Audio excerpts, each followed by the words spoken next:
Денес имавме работна средба со градоначалникот и со локалната администрација на општина Прилеп, на која што разговаравме за сите проекти кои што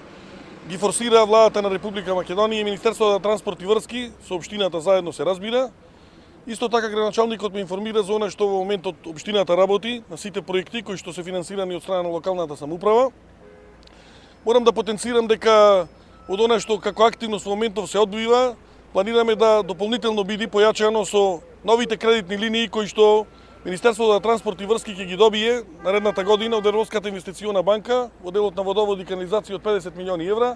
и она информација која што е помината на влада се однесува, се разбира, на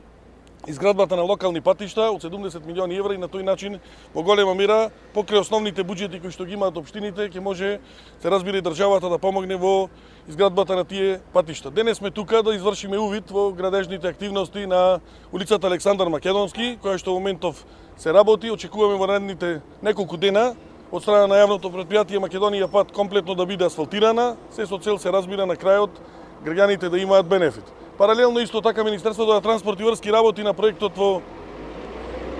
Големо Коњари. Исто така во активност ние заедно со локалната самоуправа да продолжиме со изградба на патот према езерото во текот на наредната година. Во делот на